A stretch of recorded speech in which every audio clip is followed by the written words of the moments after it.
Bom, pessoal, vamos lá para mais uma aula. Eu vou fechar aqui a minha telinha. Não estou gravando dentro do quarto, então se por acaso sair algum som de vento, vocês me perdoem, mas não tem condição de eu gravar em outro lugar, a não ser aqui fora, tá certo? A gente vai estudar hoje hidrografia, que é um conteúdo que não possui no livro de vocês. Então, eu peço que vocês prestem atenção nessa aula, mandem as dúvidas de vocês no grupo da sala. E principalmente, leiam esse material que eu vou preparar para vocês. Que eu preparei para vocês, né? Que é esse slide, tá certo? Vai estar tudo bem resumidinho, bem simples. Eu vou tentar ser o mais claro possível durante essa aula para vocês não se confundirem com esse conteúdo. Mas não tem nada demais, é um conteúdo super simples. Vocês viram no fundamental. É basicamente estudo das bacias hidrográficas dos rios, tá, pessoal? Então, vamos começar aqui, né? Entendendo o que é uma rede de drenagem, tá certo? Rede de drenagem nós classificamos em 4. Na verdade, o que é uma rede de drenagem? É só, pessoal, a forma como o rio vai terminar, tá certo? É a sua foz. Como é que se configura esse término do rio? Porque todo rio tem a sua nascente e a sua foz, né? E aí a gente vai ver que existem as foz em formato de delta e em formato de estuário. Mas quando eu falo de rede de drenagem, eu estou falando como essa água vai desaguar. É basicamente isso, tá certo? Então, veja bem, quando eu digo que eu estou falando de um rio que tem uma rede exorreica, eu estou falando de um rio que vai desaguar em um oceano ou em um mar. Aqui é importante que vocês entendam a diferença de mar e oceano. Apesar de nós costumarmos falar isso como sendo sinônimos, dentro da geografia, mar e oceano são coisas um pouco diferentes. Oceanos são porções de água que cobrem, que abraçam os continentes, tá certo? Como, por exemplo, o Oceano Pacífico, o Oceano Atlântico, o Oceano Índico, o Ártico, o Antártico.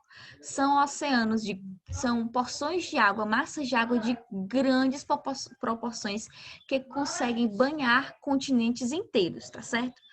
Quando eu falo de mares, eu estou falando de porções de água um pouco menores que são fechadas pelos continentes devido a alguma situação geológica. E aí eu vou lembrar do Mar Mediterrâneo, eu vou lembrar do Mar Vermelho, do Mar Morto, do Mar de Aral, que fica na Rússia. Eu vou lembrar da região ali do Golfo do México, é uma região que ela é quase toda fechada, né? Ela tem uma grande abertura para o oceano, mas ela é fechadinha assim em formato de meia-lua, né? Um golfo. Vocês estudaram isso aí no conteúdo de geomorfologia, né? De relevos, quando a gente vê as planícies litorâneas e tal. Então é isso, pessoal. Quando eu falo oceano, eu estou falando de Oceano Atlântico, Pacífico, Índico, Ártico ou Antártico. Só existem esses. Agora, quando eu falo de mares, eu falo de porções de águas salgadas, né? Que estão sendo represadas, estão sendo fechadas, de certa forma, por uma configuração geológica, por uma questão ali, né, de movimento de placas tectônicas, tá certo? E aí, devido a essa condição geológica de movimento ali das rochas e tal, a gente vai ter, né, o fechamento dessa água em uma situação ali que pode ser um mar aberto, no caso de um golfo, né, ou um mar fechadinho, como no caso ali do mar Mediterrâneo, do Mar Vermelho, tá certo? Eu acho que agora ficou bem claro. Aqui eu vou mostrar para vocês uma imagem. Vocês estão vendo aqui, né, um rio desaguando na praia. Isso aqui é um exemplo de rede exorreica. Não tem erro. É o rio desaguando numa praia normal e essa praia pode estar ligada a um oceano ou a um mar, como eu expliquei para vocês. Uma drenagem endorreica é uma drenagem em que o rio deságua dentro de um grande lago ou de um pântano. É muito recorrente nos Estados Unidos esse tipo de padrão aí de rede de drenagem, né? Aqui no Brasil nós não temos muito isso. Aqui na nossa região nós não temos isso, né? Mas existe ali na região do Pantanal, né? Alguns rios menores, de menor proporção, que vão desaguar ali na região do Pantanal, tá certo? Mas são rios de menor proporção, tá bom? Bacias hidrográficas que desaguam no território brasileiro, geralmente, né, praticamente todos desaguam no oceano, tá certo?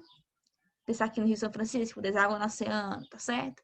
Então, os rios, as grandes bacias hidrográficas brasileiras desaguam no oceano. Agora, rios de menor proporção, você vai ver que vai ter outros tipos de redes, né? No caso aqui, se eu pensar na rede arreica. A rede de drenagem arreica é quando o rio simplesmente evapora ou infiltra. É muito comum em regiões de característica desértica. Então, a gente vai lembrar o quê? Do semiárido nordestino, né? Então, aqui no Ceará, no Pernambuco, no Piauí, é muito comum você encontrar uma situação de um rio que passa por essa circunstância, né? Ocorre uma chuva torrencial, essa água se acumula ali, né? Ela cria um caminho. Eu costumo chamar como todos os outros geógrafos, costumamos chamar isso de rios sazonais. São rios que eles existem ali enquanto tem chuva. Depois que a chuva acaba, depois de uns dias ou até mesmo de horas, esses rios eles desaparecem, tá certo? Mas isso não quer dizer que seja uma região que você possa construir. Na verdade, sabendo bem que ocorre, né, quando ocorrem chuvas, os rios afloram nessa região, esses rios de drenagem arreica, é importante, é interessante que não se construa nada naquela região, porque a possibilidade, né, de uma enchente, de um acidente acontecer é muito grande, tá certo? Então, o correto é deixar essas regiões de fácil inundação sem nenhuma construção ali em cima ou na proximidade, tá certo? E é isso, aqui nós vamos ver um exemplo, né? Essa região aqui da imagem que vocês estão vendo que é só areia, né? Isso aqui é uma região que costuma inundar quando ocorrem chuvas, tá certo? Aqui no slide anterior, acabou travando aqui, pessoal, mas é assim mesmo. De vez em quando dá uma travadinha aqui. Deixa eu ver se ele volta ao normal. Mas no slide anterior, tinha uma foto também que explicava o padrão endorreico, né? A gente vai ver que existe um grande lago e que nesse grande lago deságua alguns grandes rios também, tá certo? Rios que cortam um país inteiro, inclusive. Pronto, aqui. Nós podemos ver, né, nessa imagem. Eu não sei exatamente em que região... De que região essa foto aqui está se tratando, né? Mas aqui a gente pode observar que tem, né, aqui os desenhos, né, dos rios, aqui os rios desaguando dentro desse grande lago aqui, tá certo? Então, vamos lá. Nós temos aqui também o último exemplo, né, de rede de drenagem, que é o criptorreico. O criptorreico são os rios subterrâneos, que você consegue ver dentro de grutas, né, de uma região, cavernas, né, regiões calcárias, tá certo? E aqui um exemplo para vocês, né, muito comum no Brasil, na região ali das Minas Gerais, Mato Grosso, tá certo? A gente encontra bastante essas grutas com rios subterrâneos, com águas subterrâneas, tá certo? Bom, muito simples essa parte. Fica mais simples ainda quando a gente vê as imagens, né? Fica bem mais claro. Bom, agora nós vimos o que eram as redes de drenagem, que está relacionado com o desaguamento do rio, né? Como o rio vai terminar. E a gente vai ver aqui os padrões de drenagem, que na verdade está relacionado com todo o corpo do rio, tá bom? Então, nós temos os padrões dendríticos, retangulares, paralelos e radial, tá bom? O que é um padrão dendrítico? É quando aquela bacia hidrográfica, o seu rio principal, os seus afluentes, assemelham-se a galhos de árvore. Ocorre geralmente em cima de rochas muito resistentes. Nós temos aqui uma imagem para vocês, né? Padrão dendrítico. Se você olhar bem, parece mesmo, né? Como se fosse uma estrutura de uma árvore sem folhas, tá certo? Então, aqui nós temos o rio principal, ou o rio de terceira ordem, como nós costumamos chamar, porque é o rio que recebe a água dos outros afluentes, por isso que ele é tão grande, tá bom? E aí você vê, né, que ele é muito irregular, o padrão dele é irregular, parece realmente uns galhos de árvore, tá bom? Eu chamo isso aí de padrão dendrítico. Rochas muito resistentes, nós podemos lembrar, por exemplo, das rochas graníticas, tá certo? Então, eles ocorrem geralmente nessas regiões aí. Nós temos os padrões retangulares ou treliça, nós podemos usar esses dois nomes. É adaptar às condições estruturais e tectônicas que geram ângulos quase retos, né? Então, eles geram ângulos ortogonais, né? Aqui, se você observar, né? Eles formam ângulos entre um afluente e outro, tá certo? E aí, essa configuração, ela acontece por questões tectônicas da região. Então, quando existem falhas tectônicas, tá certo? Nós temos também o padrão paralelo, que neste caso os rios são pouco ramificados, mantendo-se um certo espaço entre eles, como a gente vai ver aqui, né? Tem pouca ramificação, eles não ficam bagunçados, como no padrão dendrítico, geralmente eles ficam um próximo do outro, ficam paralelos um ao outro, tá certo? Nós temos aqui, como último exemplo, o radial. Os rios nascem em uma região comum e dali partem para todas as direções. Essas regiões comuns geralmente são regiões vulcânicas, são regiões de topos de planaltos, tá certo? E aí nós vamos observar isso aqui como se fosse um mapa de nível, né? É como se fosse um mapa aqui onde você observa as curvas de nível, tá certo? Então, essa região aqui do centro é o topo. E aí, esse rio, ele começa a ramificar em vários afluentes, descendo por vários pontos, tá certo? Aqui nós temos um exemplo de retangular, treliça também, quase a mesma coisa, tá certo? E o anelar, ele segue um padrão muito parecido com o radial, tá bom? Só que é como se fosse, ao invés dele começar numa região ali de topo e descendo, ele meio que se encontra no centro, tá certo? O que é que eu vou pedir para vocês aqui? Que vocês entendam que existem vários formatos de corpo, tá certo? De bacias hidrográficas, que eles não correm de forma retilínea e que, dependendo da questão geológica, esses padrões vão ser diversos.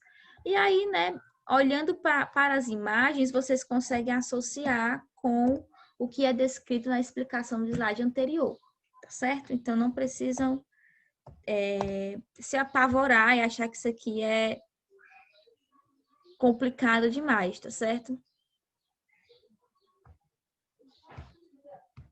Caraca, está só travando esse negócio. Bom, vamos lá. Em relação ao escoamento, né, a questão ali de se o rio ele vai ser um rio que fica ali todas as épocas do ano, ou se ele não fica, nós vamos classificar interesses, que isso aqui é a coisa que vocês lembram do fundamental, tenho certeza, que são os rios perenes, intermitentes, efêmeros ou sazonais. Isso aqui está muito ligado com a rede de drenagem, tá certo? Então, por exemplo, os rios perenes contêm água durante todo o tempo do ano, o lençol freático é o que alimenta essa água, né? Geralmente, eles só secam mesmo se passarem por secas muito severas, por estiagens muito severas. E aí é de se preocupar quando isso acontece. Mas rios perenes, eles não costumam secar, eles perdem volume de água, eles ficam reduzidos, mas eles não secam, tá certo? Rios intermitentes escoam durante a estação chuvosa e secam na estação de estiagem. É muito comum na região nordeste do nosso país. São rios que eles precisam da quadra chuvosa anual para se manter. Se tiver 3 anos de seca consecutiva, 4 anos, eles secam, tá certo? E os rios efêmeros ou sazonais são os mesmos de rede de drenagem arreico, né? Apenas durante ou imediatamente ou logo após um período de precipitação, ou seja, de chuva, tá bom? Se não tiver isso, ele não acontece, ele não aparece.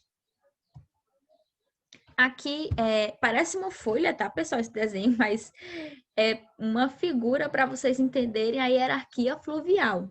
Eu falei no slide anterior sobre rio de primeira ordem, terceira ordem, né? Então, vamos lá. O que é um rio de primeira ordem? É a nascente do rio.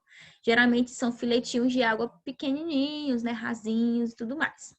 Os rios de segunda ordem são rios alimentados pelas nascentes. Então, eles já vão ganhando corpo, vão ficando mais profundos e maiores em extensão. E esses rios de segunda ordem se ligam ao rio principal, que pode ser chamado também de rio de terceira ordem, que é o rio lá que geralmente leva o nome da bacia hidrográfica, tá certo? Os rios de uma bacia de drenagem também podem ser classificados em ordem, de acordo com a sua posição hierárquica e, consequentemente, seu volume de água. O que é que eu quero que vocês entendam isso aqui? Que existe uma hierarquia, que essa hierarquia é dividida em primeiro, segundo e terceiro, e que o terceiro é o rio principal e que o primeiro é a nascente, tá, pessoal? Não confundam isso. Primeira ordem é a nascente, é o rio menorzinho. Terceira ordem é o rio grandão, é o rio que recebe a água de todo mundo, tá bom? Tipos de canais. Aqui, para entender canais, você tem que olhar a imagem, tá? Eu posso morrer de explicar, se eu não mostrar a imagem, vocês não vão entender. O que é um canal retilíneo? O canal é o caminho do rio, tá certo? O caminho do rio, quando ele é retilíneo, é quando ele é reto. Acabou-se a história. É o jeito que vocês estão vendo aqui na imagem, tá certo? O rio, ele segue retinho.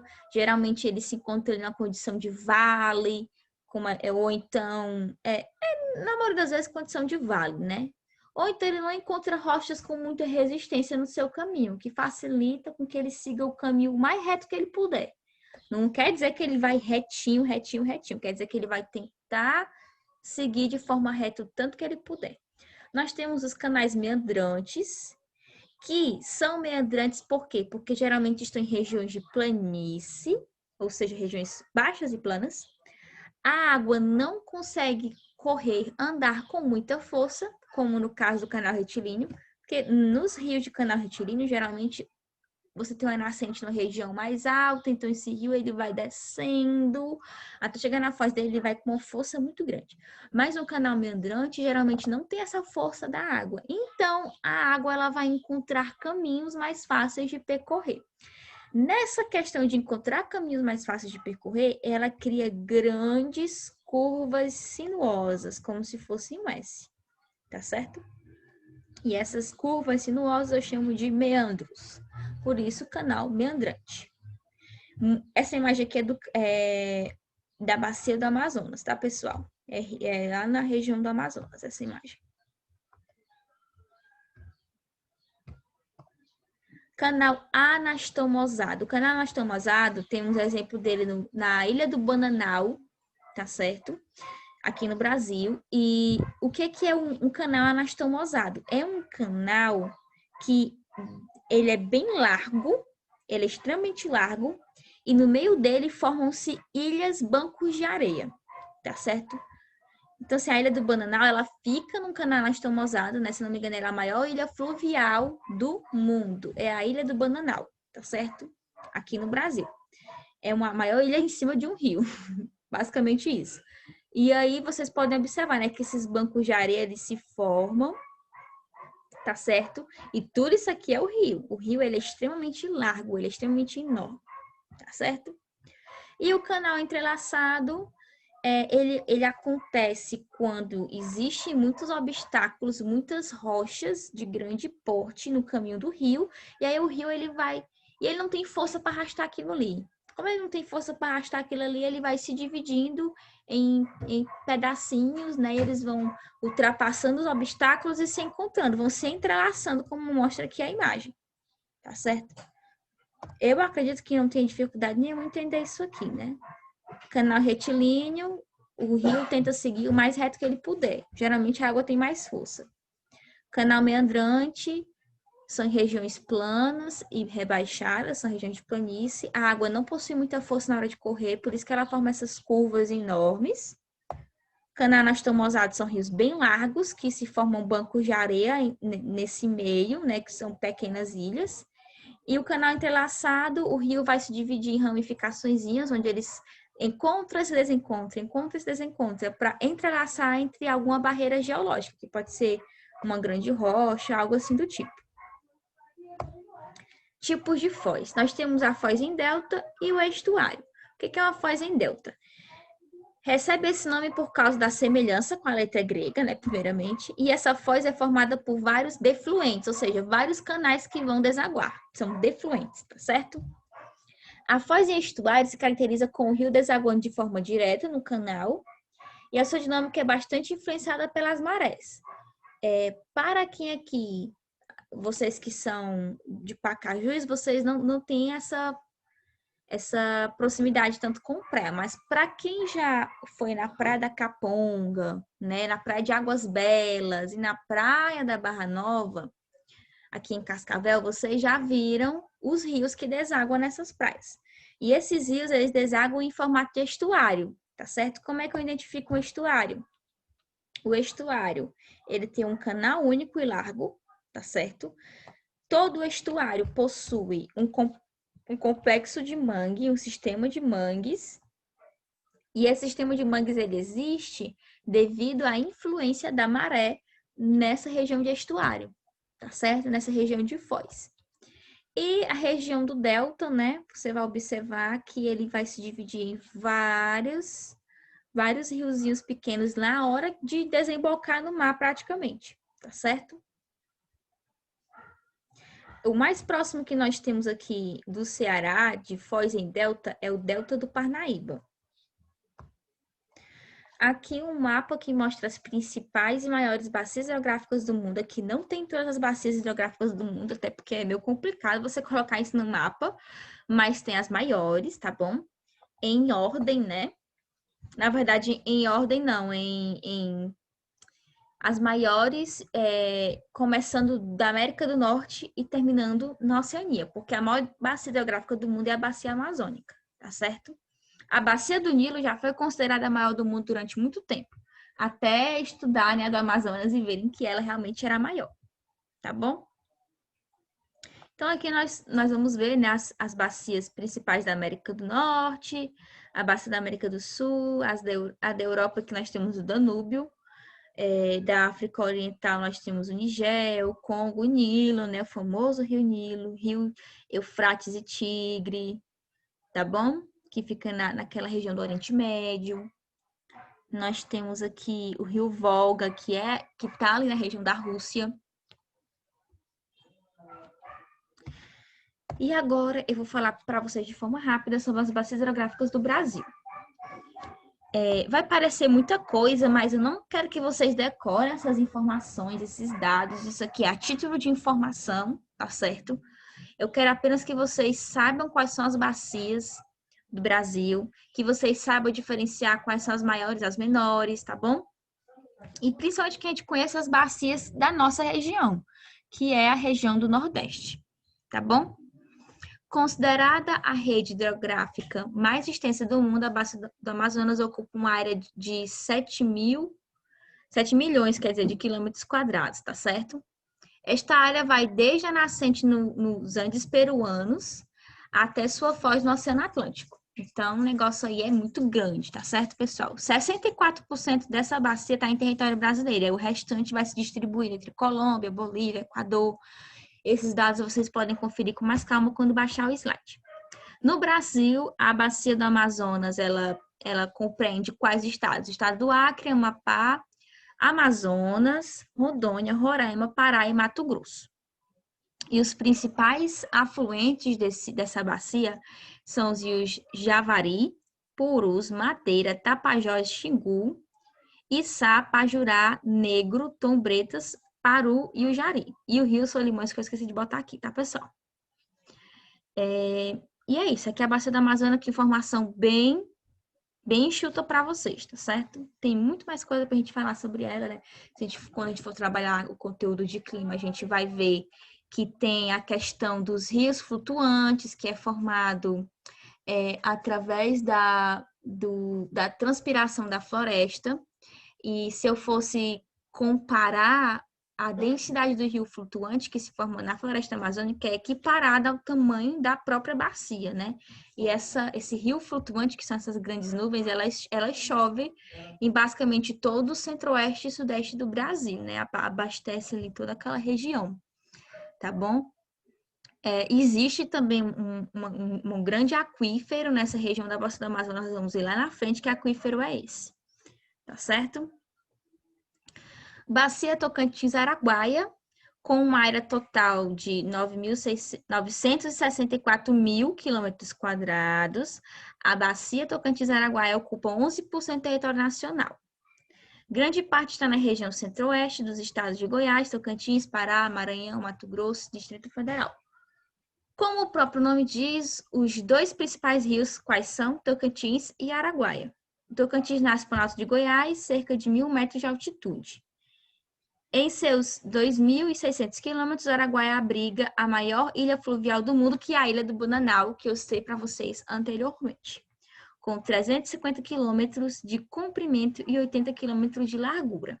Então, uma ilha muito grande, né, para ser dentro de um rio. A Bacia do Paraguai. O Rio Paraguai nasce na Chapada de Parecis, no Mato Grosso.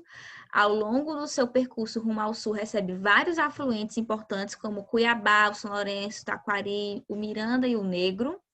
Sua bacia hidrográfica abrange uma área de 1 milhão de quilômetros quadrados, sendo 33% no Brasil, Mato Grosso e Mato Grosso do Sul, e o restante na Argentina, Bolívia e Paraguai. Observem que boa parte das nossas bacias hidrográficas, elas não são só brasileiras, elas também fazem parte de outros países aí, né, que faz fronteira com o nosso país, tá bom? Essas maiores, inclusive. Considerado um dos maiores e extensões úmidas contínuas do planeta, o Pantanal funciona como um grande reservatório que retém a maior parte da água oriunda do Planalto e regulariza a vazão do rio Paraguai. A baixa capacidade de drenagem dos rios e lagoas que se formam no Pantanal, juntamente com a influência do clima da região, faz com que cerca de 60% da água proveniente do Pantanal seja perdida por evaporação. É uma região úmida, mas que sofre uma grande influência de evapotranspiração, tá certo? E essa bacia leva o nome de Paraguai por conta do país vizinho ali, a região pantaneira, que é o Paraguai, tá certo? Bacia do Atlântico Nordeste Ocidental, uma bacia pouco conhecida, pouco falada, localiza-se no estado do Maranhão e em uma pequena porção oriental do Pará. Fazem parte dessa região hidrográfica o Atlântico Nordeste Ocidental, os rios Gurupi, Turiaçu, Pericumã, esses rios de nomes, nomenclaturas indígenas, que deságua ali na região do litoral maranhense. São rios menores, se eu for comparar com o Tocantins Araguaia, com o Paraguai, são rios bem menores. Com uma área de 254 mil quilômetros quadrados, a bacia atinge 233 municípios, sendo 9 no Pará e 91 no Maranhão. Então, é uma bacia basicamente maranhense. Nós temos aqui a Bacia do Atlântico Nordeste Oriental, que compreende nós, cearenses, tá certo? Então, essa daqui é muito interessante a gente saber. A Bacia do Atlântico Nordeste Oriental não tem grandes rios, não são rios, assim, de grande porte como o Rio Amazonas, Rio São Francisco. O Rio São Francisco, tá? Vamos falar do Rio São Francisco. Ele é o maior rio dentro do território nacional. Ele nasce no Brasil e ele deságua no Brasil. Se eu for falar de maior rio que nasce no Brasil e deságua no Brasil, eu falo do Rio São Francisco, tá certo? Mas se eu for falar de maior rio do mundo, eu falo de Rio Amazonas.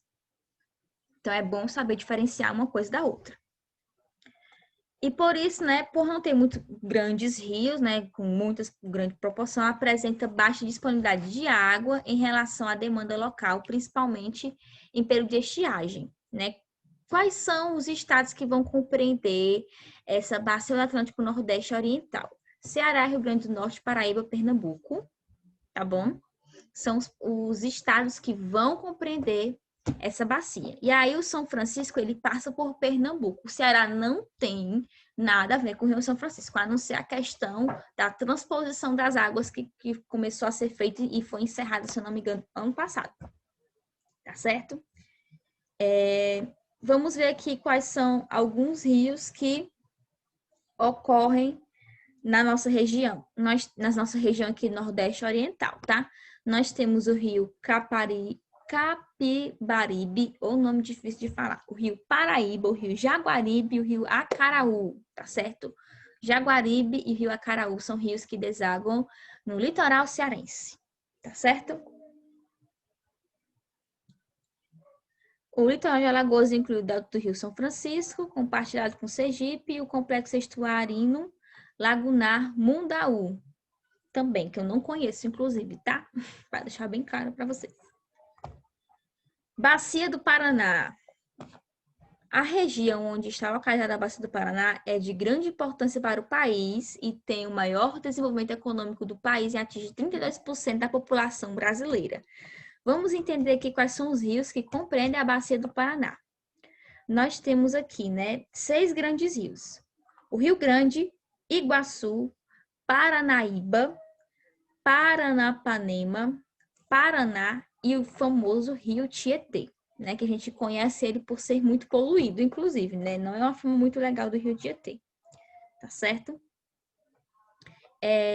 Essa bacia se divide entre os estados de São Paulo, Paraná, Mato Grosso do Sul, Minas Gerais, Goiás, Santa Catarina e o Distrito Federal.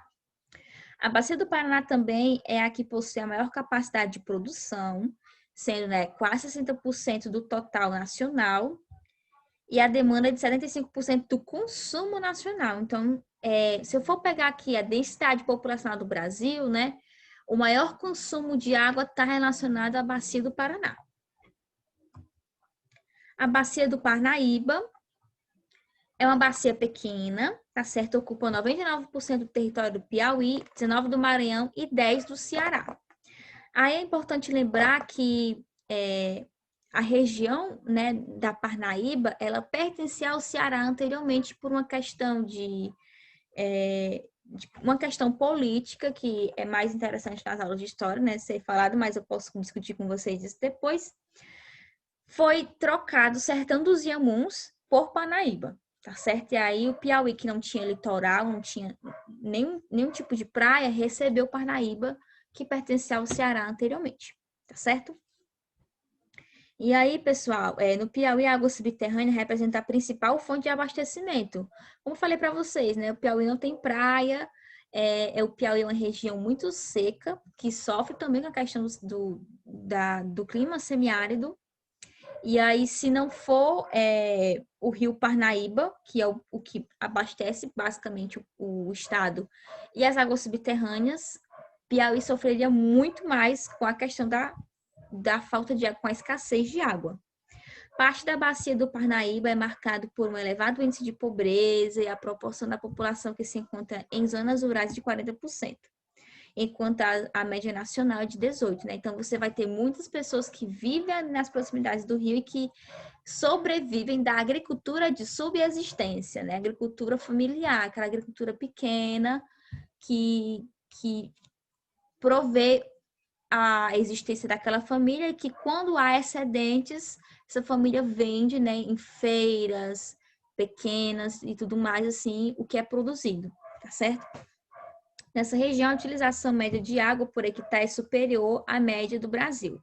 Um dos motivos para isso é a intensa perda de água para a atmosfera causada pela evaporação a partir do solo e pela transpiração das plantas.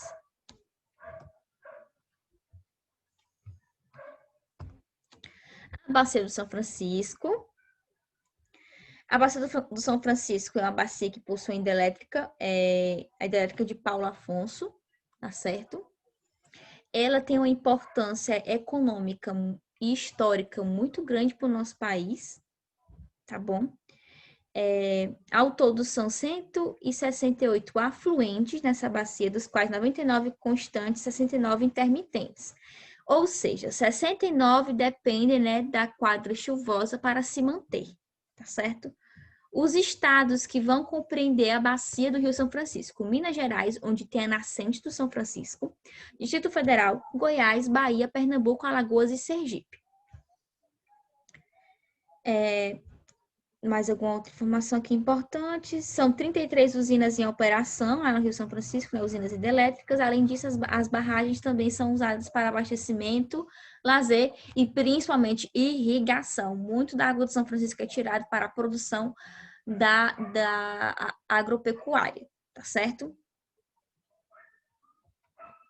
Bacia do Atlântico Leste, também pouco conhecida, pouco falada, é a bacia que compreende os estados de Sergipe, Bahia, Minas Gerais e Espírito Santo.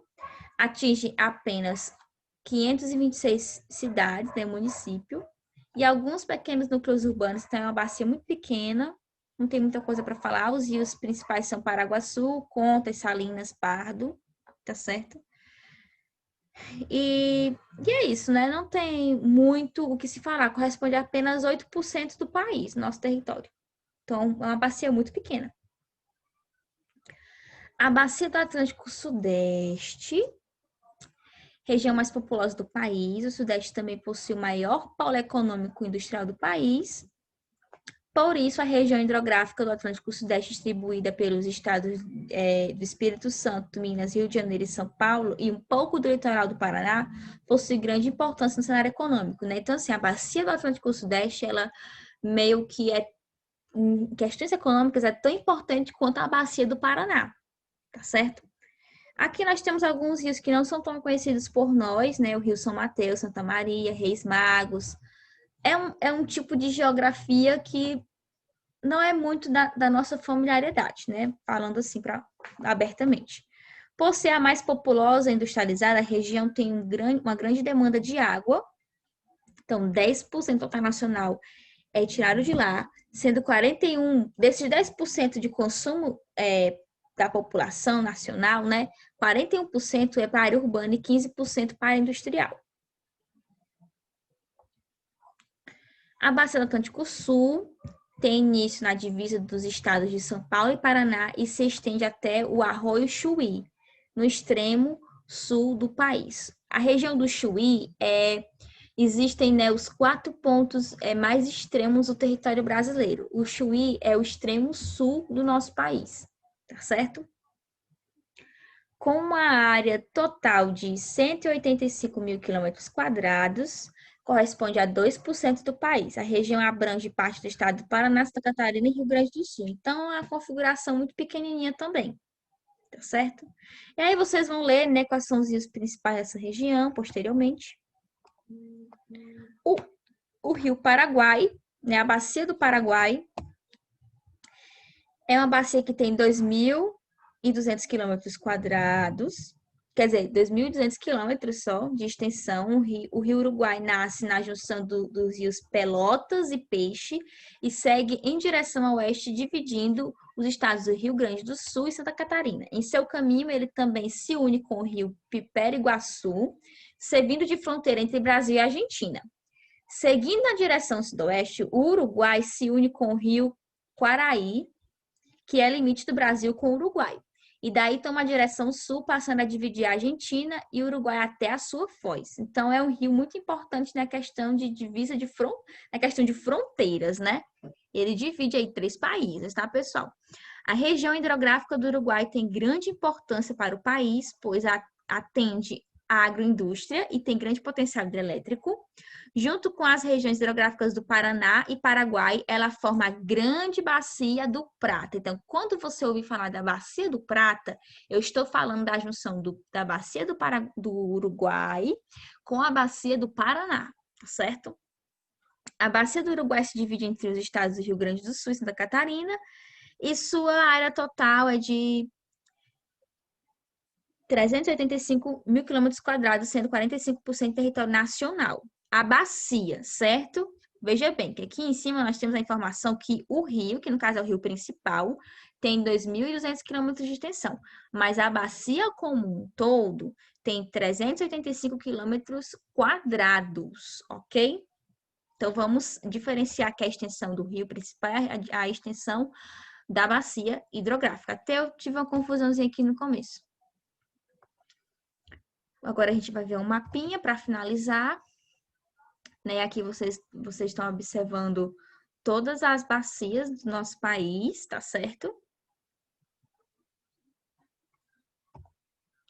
Aqui é mais ou menos, aqui essas linhas brancas, né? Tem a divisa, a extensão que compreende essas bacias dentro dos estados brasileiros. Vocês vão ver que em verde está os limites dos estados, né?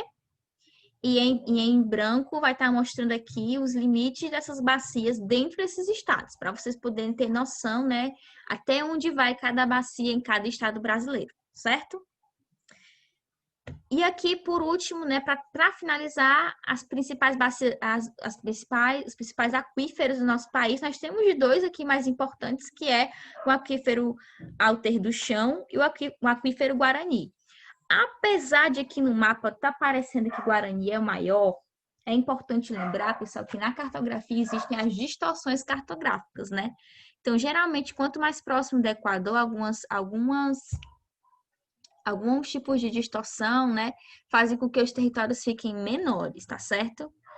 É óbvio que a região norte do país tem uma extensão territorial muito maior que a região sul-sudeste do nosso país, tá bom?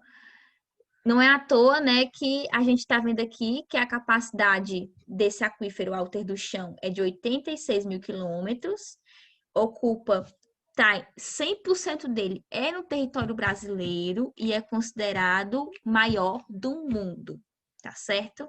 E ele tá ali super interligado com a bacia do Amazonas, tá, pessoal? É uma água de excelentíssima qualidade. E aqui, né, o aquífero Guarani é o mais conhecido, é o mais popular de todos. Capacidade de 45 mil quilômetros e 70% dele está no território nacional. O restante, né, dividido com os países que fazem fronteira aqui na região sul do Brasil. Nós temos a Argentina, temos o Uruguai, né? E aí, galerinha, esse aqui é considerado o segundo maior aquífero do mundo, certo? Então, pessoal, é isso. Eu espero que vocês tenham entendido. Se tiver alguma dúvida, se eu acabei deixando alguma informação nebulosa, vocês me comuniquem que eu explico de novo para vocês, certo? Então é isso. Um forte abraço e até mais.